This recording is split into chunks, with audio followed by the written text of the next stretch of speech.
NIT Faridabad के bus stand का जीर्णोद्धार के बाद हरियाणा के मुख्यमंत्री मनोहर लाल खट्टर ने विधिवत रूप से उद्घाटन कर लोगों को समर्पित कर दिया। तस्वीरें फरीदाबाद एनआईटी बस स्टैंड की हैं, जिसका आज हरियाणा के मुख्यमंत्री मनोहर लाल खट्टर ने विधिवत उद्घाटन करते हुए इस बस स्टैंड को लोगों को समर्पित कर दिया। आपको बता दें, इस बस स्टैंड को लगभग 1.25 करोड़ रुपए की लागत से बनाया गया है, जो अत्याधुनिक सुविधाओं से लैस है। इसमें बस से सफ़र करने वाले लोग घर बैठे ऑनलाइन टिकट बुकिंग भी कर सकेंगे। बस स्टैंड में तमाम कमर्शियल एक्टिविटी कुछ दिन में शुरू हो जाएंगी। यहां से बस 7 राज्यों के लिए रवाना होंगी, जिसमें हिमाचल, पंजाब, चंडीगढ़, उत्तराखंड, उत्तर प्रदेश आदि कई ऐसे राज्य हैं जहां पर यहां से बसें चलेंगी। इस मौके पर मुख्यमंत्री ने कहा कि हरियाणा में 5 और नए ऐसे बस स्टैंड बनाए जाएंगे। वहीं उन्होंने एनआईटी बस स्टैंड का नाम बदलकर डॉक्टर मंगल सेन बस पोर्ट कर दिया, जिस पर लोगों ने और स्टेज पर बैठे सभी नेतागण और अधिकारियों ने सहमति जताई। वहीं इस मौके पर उनके साथ मौजूद हरियाणा के परिवहन मंत्री मूलचंद शर्मा ने भी बताया कि यह मुख्यमंत्री द्वारा दी गई बड़ी सौगात है। इस बस स्टैंड को हाईटेक तरीके से लगभग 1.25 करोड़ रुपए की लागत से बनाया गया है। उन्होंने मीडिया से बात करते हुए बताया कि बड़खल की विधायिका सीमा त्रिखा को उन्होंने भैया दूज के उपहार में हाईटेक बस स्टैंड दिया है और आने वाले समय में बसों की संख्या बढ़ाई जाएगी। आज एक बहुत ही एक ऐसा अच्छा अवसर था जब ये जो एनआईटी का बस स्टैंड जिसके नाम से बुलाया गया था, लेकिन उसमें जो फंडामेंटल चेंजेस 2 मैंने की हैं। एक तो इसका नाम डॉक्टर मंगल सेन जी के नाम पर रखा गया है, दूसरा इसको बस स्टैंड की बजाय बस पोर्ट कहा जाएगा। तो ये 2 बातें ज़रूर आपको जो उल्लेखनीय हैं, जो आपको बताने के लिए ये हमने बताई है। हरियाणा रोडवेज अपने आप में, जैसा हमको पता है, कि बहुत ही प्रेस्टिजियस एक सरकार का एक अंग है। हरियाणा रोडवेज की बसें न केवल अपने प्रदेश में, अरे भाई पीछे ज़रा बोले मत,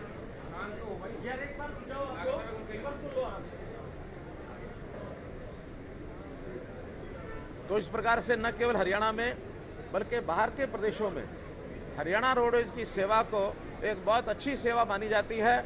अगर 2 रोडवेज की प्रदेशों की अलग अलग बसें हों तो सबसे पहले हरियाणा रोडवेज की बसों में ही लोग बैठते हैं। इसलिए मैं हरियाणा रोडवेज के जो कर्मचारी हैं, रोडवेज के जितने अधिकारी हैं उस डिपार्टमेंट के, उन सबको बहुत बहुत बधाई और शुभकामनाएं देता हूं। इसी प्रकार की सेवाएं अपनी बना करके रखें। ये बात भी ठीक है कि पिछले अगर 5 वर्ष का हम हिसाब किताब लगाते हैं तो 2 वर्ष कोविड के ये हमारे लिए बहुत तकलीफ के रहे हैं। इसमें हमारे रोडवेज का इनकम कम हुई, घाटा ज़्यादा हो गया। एम्प्लॉइज़ की संख्या हमने वही रखी, जो एम्प्लॉइज़ 2016 में थे, 17 में थे, उससे लगातार बढ़ते रहे और 16,000 से आज 18,500 या 18,360 के आसपास ये एम्प्लॉइज़ की ये संख्या है। लेकिन इसमें हमारे परफॉर्मेंस में ये भी थोड़ी ढिलाई आई थी, लेकिन उसको हम इम्प्रूव कर रहे हैं। जैसे एक पैरामीटर है, हर बस प्रतिदिन जो 2017 में 300 किलोमीटर से ऊपर चलती थी, कोविड के कारण से काफ़ी इसकी एवरेज कम हुई, क्योंकि महीनों बसें चली भी नहीं। अब उसको रिकवर करके और 248 किलोमीटर पर डे की बस का एक एवरेज आ गया है। अब और भी आगे बढ़ेगा जब नई बसें इसमें जुड़ जाएंगी, क्योंकि पुरानी बसें जितने भी ज़्यादा समय की होती हैं उनकी एज के कारण से उनका जो हाल्ट है वो बढ़ जाता है। नई बसें जुड़ते ही वो उसमें बढ़ जाएगा और इम्प्रूव करेगा और 300 मीटर वापस इसको रिकवर करेंगे। जहाँ तक स्टाफ की रेशो है, जैसा मैंने बताया, बसें कम होने के बाद स्टाफ उससे ज़्यादा बढ़ गया। तो पर बस पहले जो एवरेज 4.42 होती थी, अब पर बस जो स्टाफ की एवरेज है वो 5.84 है, जो काफ़ी ज़्यादा है। लेकिन बसें बढ़ने के बाद ये भी अपने आप में ठीक हो जाएगी। बसों की एवरेज, इसकी जो टेक्नोलॉजी हमारी अच्छी होती नज़र आ रही है, उसमें जो पर किलोमीटर जो डीजल की खपत है वो पहले 4.83 लीटर पर किलोमीटर थी। वो बसों की मेंटेनेंस अच्छी होने के कारण से अब उसमें 3% की वृद्धि हुई है, 4.94 लीटर पर किलोमीटर। अब ये बसें जो हैं ये इसके अंदर इसका हमको इतने किलोमीटर पर लीटर चलती हैं, नॉट पर किलोमीटर। लीटर में इतने किलोमीटर चलती है। एवरेज जो है बस की वो बढ़ी है। बसों के जो नए रूट्स हैं, जैसे हमारी जो सुपर लग्जरी बसें हैं, अभी वो चंडीगढ़ से गुड़गांव, चंडीगढ़ से दिल्ली, ये ज़्यादातर चलती हैं। बाकी रूट्स भी उस पर ठीक उसकी एवरेज आ जाए, इसके लिए हम प्रयत्न कर रहे हैं। और अब से जैसा ही हमारी नई बसें आएंगी, चाहे वो वॉल्वो की होंगी अथवा और हमारी जो सुपर लग्जरी बसें होंगी, उसमें फरीदाबाद से भी ये रूट जो है इस प्रकार से बनाए जाएंगे। और चंडीगढ़ से सिरसा, चंडीगढ़ से हिसार, चंडीगढ़ से रोहतक और ऐसे ही दिल्ली से सिरसा, दिल्ली से हिसार, इन रूट्स पर भी ऐसी अच्छी बसें की चलाने का ये हमारा अगला कार्यक्रम है, ताकि लोगों को सुविधा अच्छी मिल जाए। पंचकुला में एक ट्रांसपोर्ट भवन 107 करोड़ रुपया लगा करके अलग से डिपार्टमेंट का एक भवन बनेगा, ताकि ट्रांसपोर्ट की सारी गतिविधियां पंचकुला के उस भवन से चल सकें। 22 के 22 जिलों में हमारे डिपार्टमेंटल ड्राइवर्स ट्रेनिंग स्कूल, जो ड्राइवर्स की जहां ट्रेनिंग होती है, हैवी व्हीकल ड्राइवर्स की, उनके ट्रेनिंग स्कूलों में भी व्यवस्थाएं अच्छी की जा रही हैं और उसमें हर वर्ष अच्छे ड्राइवर निकल करके और उसको सर्टिफिकेट करके लेते हैं। ई टिकटिंग का जैसे मैंने बताया, अभी 6 जिलों से इसको हम शुरू कर रहे हैं। चंडीगढ़, करनाल, सोनीपत, फरीदाबाद, भिवानी और सिरसा, 6 जिलों की सब बसें उस डिपो की जो होंगी, वहाँ ई टिकटिंग का 1 महीने के बाद व्यवस्था हो जाएगी। शेष इस पायलट प्रोजेक्ट एक प्रकार सा है, कोई कमी बेशी उसको देख करके बाकी जिलों में उसके कुछ समय के बाद उसको शुरू किया जाएगा। हमारी जो इनकम है पर किलोमीटर जो फेयर से आती है, किराए से आती है, वो 2017 में 27 रुपये 50 पैसे थी, जो बढ़ करके एफिशिएंसी अच्छी कहनी चाहिए, जो 39 रुपये पर किलोमीटर जो बसें चलती हैं उनका 39 रुपया पर किलोमीटर हमको रेवेन्यू आता है। ये ठीक है कि हमने उसमें 85 पैसे से बस फेयर भी 1 रुपया किया था, उसका भी इसमें लाभ मिला है, लेकिन फिर भी इसमें जो वृद्धि हुई है वो लगभग 40% हुई है, जबकि वृद्धि किराए की सिर्फ 15% हुई थी। अर्थात किराए के अलावा भी 25% की हमको उसमें और वृद्धि हुई है, जबकि एक्सपेंस भी काफ़ी बढ़ा है। बसें कम होने के कारण से पर किलोमीटर एक्सपेंस बढ़ गया है, वो भी बसें और आने के बाद वो एक्सपेंस ठीक हो जाएगा।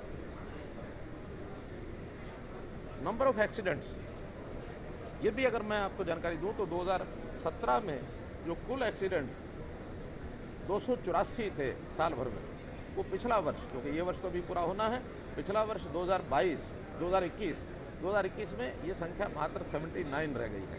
तो एक प्रकार से हमारे ड्राइवर्स की ट्रेनिंग, हमारे बसों के सारे टेक्नोलॉजी के लिए सारी उसकी सुदृढ़ता, उसकी फिटनेस, इसको सबको देखते हुए एक्सीडेंट्स भी हम लगातार उसको डाउन लाते जा रहे हैं, जो बहुत बड़ा लाभ और ये होने वाला है।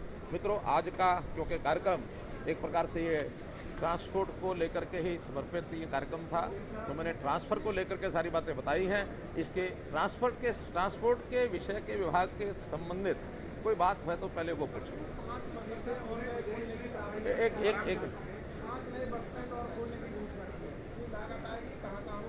देखिए, ये सब पीपीपी मॉडल पर होंगे, तो पीपीपी मॉडल पर जब होते हैं उसकी एक ड्राइंग बनती है, डिज़ाइन बनता है, इसके बाद उसका एक एस्टिमेटेड कॉस्ट होती है, फिर जब टेंडर होता है तब जा करके, क्योंकि उनको सबको कंसल्ट भी किया जाता है।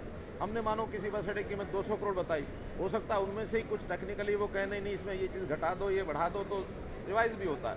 कितने बड़े बस अड्डे होंगे, एस्टिमेट क्या बनेगा, प्री बिड मीटिंग में क्या फैसला होगा, बाद में फिर उसकी एनुअल बिडिंग होती है कि वो हमको हर साल कितना पैसा देंगे। ये क्योंकि पीपीपी मॉडल होता है, ये शुद्ध कंट्रैक्टर की, कंसेशनर की मैं प्रदेश के मुख्यमंत्री मनोहर लाल जी का धन्यवाद करूँगा। हरियाणा में पहला बस स्टैंड लेटेस्ट जो टेक्नोलॉजी के साथ बना है, पहला बस स्टैंड फरीदाबाद में बना है, और ये इस तरह का बस स्टैंड होगा जो जैसे आप एयरपोर्ट पे देखते हैं या रेलवे पे देखते हैं, और इस तरह का ये बस स्टैंड जो बना है जो 125 करोड़ की लागत के आसपास इसमें लागत आई है, क्योंकि इस पर हमने बनवाया है, और 4.5 एकड़ के आसपास इसकी ज़मीन है, और ये सबसे पुराना बस अड्डा है। NIT पहले था, बल्लौड़बाग में था, और पहला बस अड्डा है, और सारे प्रदेशों के लिए बस जाएंगे, चाहे वीडियो को चाहे AC है, और हम इस टाइम को सबसे ज़्यादा बस देंगे यहाँ से तीर्थ के लिए हो, हरिद्वार के लिए हो, उत्तराखंड के लिए हो, हिमाचल के लिए हो, मथुरा के लिए हो, और जहाँ तक भी जितनी जरूरत यहाँ पे पड़ेगी हम जितनी सारी आने वाले समय में ज़्यादा से ज़्यादा बस सुविधा इस बस स्टैंड को देंगे तो लोगों को लाभ मिले। और मैं प्रदेश के मुख्यमंत्री का धन्यवाद करूँगा, उन्होंने जो इतनी लागत से हमको बस स्टैंड दिया है, मैं उनका धन्यवाद करूँगा। थोड़ी देर में आने वाले मैं उनका तहे दिल से, मैं सीमा की विधानसभा है, मेरी छोटी बहन है बड़खल में, बार बार कहती भैया ने गिफ्ट में कुछ नहीं दिया, हमने भैया दौर से बहन को बस अड्डा दिया है मुख्यमंत्री ने मूलची शर्मा ने। मंत्री जी, ये इस पे दावा किया जा रहा है हरियाणा का पहला आधुनिक बस अड्डा है, कितनी सच्चाई है इसमें? नहीं, मैंने ठीक तो कहा, मैं भी तो कह रहा हूँ आधुनिक बस अड्डा है। नहीं, पहला ऐसा। हाँ, पहला बस अड्डा है, आधुनिक है, लेटेस्ट है और पूरी सारी सुविधाओं के साथ लैस है। यात्री आराम से बैठे रहेंगे, वेट यात्री करेंगे, कहीं भी जाएंगे, एयर वेट कंडीशन करेंगे, में आराम करना, रेस्ट करना है, और कहीं के लिए जाना है, किसी उत्तराखंड के लिए, भैया दोस्त के लिए, रक्षाबंधन के लिए, बहनें इंतजार करेंगी यहाँ। आज को लेट होगी तो और बस दूसरी ज़्यादा से ज़्यादा जितनी जरूरत पड़ेगी उतनी बस लगाएंगे। मंत्री जी, बसों की स्थिति कब सुधरेगी? बस स्टैंड की स्थिति सुधरेगी, बसों की कब आपको मैं जानकारी दे रहा हूँ कि आने वाले समय में 5300 बस का बेड़ा हमारा शामिल होने जा रहा है।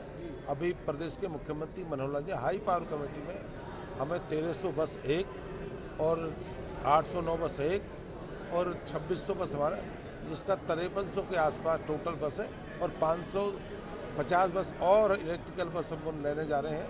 और ये सबसे बड़ा हरियाणा का आज तक का सबसे बड़ा बेड़ा प्रदेश का।